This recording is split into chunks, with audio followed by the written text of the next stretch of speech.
Good morning students. ਅਸੀਂ ਤੁਲਨਾਤਮਕ ਵਿਧੀ ਵਾਲਾ ਚੈਪਟਰ ਸਟਾਰਟ ਕੀਤਾ ਹੋਇਆ ਹੈ, ਜਿਸ ਦੇ ਵਿੱਚ ਅੱਜ ਅਸੀਂ ਤੁਲਨਾਤਮਕ ਵਿਧੀ ਦਾ ਕਿਰਿਆਤਮਕ ਪੱਖ ਅਤੇ ਵਿਵਹਾਰਿਕ ਪੱਖ ਬਾਰੇ ਗੱਲ ਕਰਾਂਗੇ। ਤੁਲਨਾਤਮਕ ਵਿਧੀ ਦੇ ਵਿੱਚ ਕਈ ਪੜਾਅ ਸ਼ਾਮਲ ਕੀਤੇ ਗਏ ਨੇ, ਜਿਵੇਂ ਕਿ ਵਰਣਨ, ਵਰਗੀਕਰਨ, ਵਿਆਖਿਆ ਅਤੇ ਤੁਲਨਾ। ਤੁਲਨਾਤਮਕ ਵਿਧੀ ਰਾਜਨੀਤੀ ਸ਼ਾਸਤਰ ਦੇ ਵਿੱਚ ਵਿਸ਼ਲੇਸ਼ਣ ਦੀ ਉਹ ਵਿਧੀ ਹੈ ਜਿਸ ਦੇ ਵਿੱਚ ਅਨੇਕਾਂ ਤੱਥਾਂ ਦਾ ਨਿਰੀਖਣ ਕੀਤਾ ਜਾਂਦਾ ਹੈ ਅਤੇ ਵਰਗੀਕਰਨ ਕੀਤਾ ਜਾਂਦਾ ਹੈ ਅਤੇ ਵਰਗੀਕਰਨ ਦੇ ਆਧਾਰ 'ਤੇ ਹੀ ਉਸਦੀ ਵਿਆਖਿਆ ਕੀਤੀ ਜਾਂਦੀ ਹੈ। ਰਾਏ ਮੈਕਰਾਈਟਸ ਦੇ ਅਨੁਸਾਰ ਤੁਲਨਾਤਮਕ ਵਿਧੀ ਦੇ ਕੁਝ ਪੜਾਅ ਨੇ। ਫਸਟ ਹੈ ਕਿਸੇ ਵਰਗੀਕਰਨ ਯੋਜਨਾ ਤੋਂ ਉਪਲਬਧ ਤੱਥਾਂ ਨੂੰ ਇਕੱਠਾ ਕਰਨਾ ਅਤੇ ਉਹਨਾਂ ਦਾ ਵਰਣਨ ਕਰਨਾ। ਸੈਕਿੰਡ ਹੈ ਇਕਸਾਰਤਾਵਾਂ ਅਤੇ ਅੰਤਰਾਂ ਦੀ ਪਹਿਚਾਣ ਕਰਨੀ ਅਤੇ ਉਹਨਾਂ ਦਾ ਵਰਣਨ ਕਰਨਾ। ਕਠੋਰ ਪ੍ਰਯੋਗ ਸਿੱਧ ਨਿਰੀਖਣਾਂ ਦੇ ਦੁਆਰਾ ਉਹਨਾਂ ਸਥਾਈ ਪਰਿਕਲਪਨਾ ਨੂੰ ਪ੍ਰਮਾਣਿਤ ਕਰਨਾ। ਪ੍ਰਮਾਣਯੋਗ ਸਿੱਟਿਆਂ ਨੂੰ ਨਿਸ਼ਚਿਤ ਕਰਨਾ। ਫਸਟ ਹੈ ਸੰਕਲਪਵਾਦੀ ਢਾਂਚੇ ਦੇ ਆਧਾਰ 'ਤੇ ਤੁਲਨਾ ਦੀਆਂ ਇਕਾਈਆਂ ਦੀ ਚੋਣ।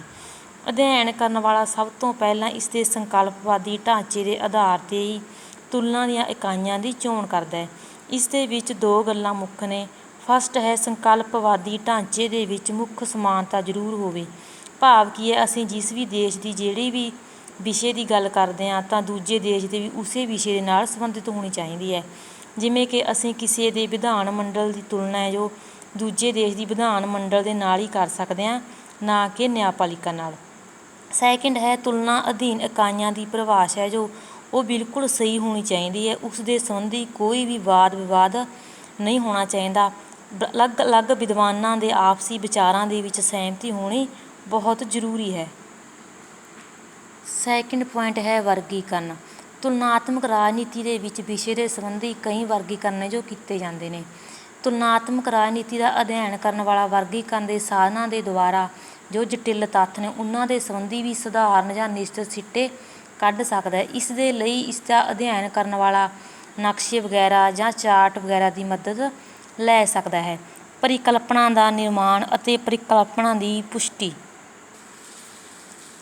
ਅਧਿਐਨ ਕਰਨ ਵਾਲਾ ਕੁਝ ਪਹਿਲਾਂ ਹੀ ਪਰਿਕਲਪਨਾ ਨਿਸ਼ਚਿਤ ਕਰ ਲੈਂਦਾ ਹੈ, ਜਿਵੇਂ ਕਿ ਉਹ ਤੁਲਨਾਤਮਕ ਵਿਧੀ ਦੀ ਵਰਤੋਂ ਦੇ ਦੁਆਰਾ ਹੀ ਇੱਛਤ ਉਦੇਸ਼ ਹੁੰਦੇ ਨੇ, ਜਿਨ੍ਹਾਂ ਦੇ ਦੁਆਰਾ ਉਹਨਾਂ ਦੀ ਸੰਭਾਵਨਾ ਜੋ ਹੁੰਦੀ ਹੈ। ਜਿਵੇਂ ਕਿ ਉਸਨੂੰ ਪਤਾ ਹੁੰਦਾ ਹੈ ਕਿ ਕਿਹੜੀਆਂ ਰਾਜਨੀਤਿਕ ਪ੍ਰਣਾਲੀਆਂ ਦੇ ਦੁਆਰਾ ਲੋਕਾਂ ਦੀਆਂ ਮੰਗਾਂ ਨੂੰ ਪੂਰਾ ਕੀਤਾ ਜਾ ਸਕਦਾ ਹੈ। ਇਸ ਦੇ ਵਿੱਚ ਕੀ ਕੁਝ ਸ਼ਾਮਲ ਹੈ ਜਿਸ ਦੇ ਦੁਆਰਾ ਲੋਕਾਂ ਦੀਆਂ ਮੰਗਾਂ ਨੇ ਜੋ ਮੰਨੀਆਂ ਜਾ ਸਕਦੀਆਂ ਨੇ, ਕਿਹੜੇ ਤੱਥਾਂ ਦੀ ਵਰਤੋਂ ਕੀਤੀ ਜਾ ਸਕਦੀ ਹੈ। ਇਸ ਦੇ ਵਿੱਚ ਅਧਿਐਨ ਕਰਨ ਵਾਲਾ ਇਹ ਵੀ ਦੇਖਦਾ ਹੈ ਕਿ ਅਧਿਐਨ ਖੇਤਰ ਦੇ ਵਿੱਚ ਕੇਵਲ ਉਹ ਉੱਨਤ ਦੇਸ਼ਾਂ ਤੱਕ ਹੀ ਸੀਮਿਤ ਨਹੀਂ ਰੱਖਦਾ, ਸਗੋਂ ਉਹ ਵੱਧ ਤੋਂ ਵੱਧ ਰਾਜਨੀਤਿਕ ਪ੍ਰਣਾਲੀਆਂ ਦੇ ਸੰਬੰਧੀ ਅਤੇ ਵਿਸ਼ੇਸ਼ ਕਰਕੇ ਵਿਕਾਸਸ਼ੀਲ ਸਮਾਜ ਦੀਆਂ ਰਾਜਨੀਤਿਕ ਪ੍ਰਣਾਲੀਆਂ ਦਾ ਵਿਸ਼ਲੇਸ਼ਣ ਅਤੇ ਅਧਿਐਨ ਕਰਦਾ ਹੈ। ਇਸ ਦੇ ਵਿੱਚ ਪਰਿਕਲਪਨਾ ਦੇ ਅਲੱਗ ਅਲੱਗ ਪੁਸ਼ਟੀ ਦੇ ਲਈ ਵਿਧੀਆਂ ਦੀ ਵਰਤੋਂ ਕੀਤੀ ਜਾਂਦੀ ਹੈ। ਸਿਧਾਂਤ ਨਿਰਮਾਣ। ਤੁਲਨਾਤਮਕ ਵਿਧੀ ਦਾ ਮੁੱਖ ਉਦੇਸ਼ ਹੁੰਦਾ ਹੈ ਜੋ ਉਹ ਸਿਧਾਂਤ ਦਾ ਨਿਰਮਾਣ ਕਰਨਾ ਹੁੰਦਾ ਹੈ। ਜਦੋਂ ਕੁਝ ਰਾਜਨੀਤਿਕ ਇਕਾਈਆਂ ਦੇ ਤੁਲਨਾਤਮਕ ਅਧਿਐਨ ਦੇ ਸਿੱਟਿਆਂ ਦੀ ਤੁਲਨਾ ਦੇ ਸੰਬੰਧੀ ਕੁਝ ਨਿਸ਼ਚਿਤ ਸਿੱਟੇ ਕੱਢੇ ਜਾਂਦੇ ਨੇ, ਤਾਂ ਅਜਿਹੀ ਤੁਲਨਾ ਦੇ ਨਾਲ ਕਿਸੇ ਸਥਾਈ ਸਿਧਾਂਤਾਂ ਦਾ ਨਿਰਮਾਣ ਕੀਤਾ ਜਾਂਦਾ ਹੈ। ਤੁਲਨਾਤਮਕ ਵਿਧੀ ਦੇ ਦੁਆਰਾ ਵੱਖ ਵੱਖ ਅਧਿਐਨ ਕੀਤੇ ਜਾਂਦੇ ਨੇ। ਇਨ੍ਹਾਂ ਅਧਿਐਨਾਂ ਦੇ ਦੁਆਰਾ ਸੰਬੰਧਿਤ ਰਾਜਨੀਤਿਕ ਇਕਾਈਆਂ ਦਾ ਕਈ ਵਾਰ ਤੁਲਨਾਤਮਕ ਵਿਸ਼ਲੇਸ਼ਣ ਕੀਤਾ ਜਾਂਦਾ ਹੈ। ਨੈਕਸਟ ਹੈ ਤੁਲਨਾਤਮਕ ਵਿਧੀ ਦਾ ਖੇਤਰ। ਵਿਸ਼ਾਲ ਜਾਂ ਦੀਰਘ ਪੱਧਰੀ ਅਧਿਐਨ। ਵਿਸ਼ਾਲ ਜਾਂ ਦੀਰਘ ਪੱਧਰੀ ਕਿਵੇਂ? ਇਸ ਦੇ ਵਿੱਚ ਵਿਸ਼ਾਲਤਾ ਅਤੇ ਵਿਆਪਕਤਾ ਤੋਂ ਹੈ। ਜੇਕਰ ਕਿਸੇ ਦੇਸ਼ ਦੀ ਰਾਜਨੀਤਿਕ ਪ੍ਰਣਾਲੀ ਦਾ ਕਿਸੇ ਦੂਜੇ ਦੇਸ਼ ਦੀ ਰਾਜਨੀਤਿਕ ਪ੍ਰਣਾਲੀ ਨਾਲ ਤੁਲਨਾਤਮਕ ਅਧਿਐਨ ਕੀਤਾ ਜਾਂਦਾ ਹੈ ਤਾਂ ਇਸਦਾ ਘੇਰਾ ਜੋ ਕਾਫੀ ਜ਼ਿਆਦਾ ਵਿਸ਼ਾਲ ਹੋ ਜਾਂਦਾ ਹੈ।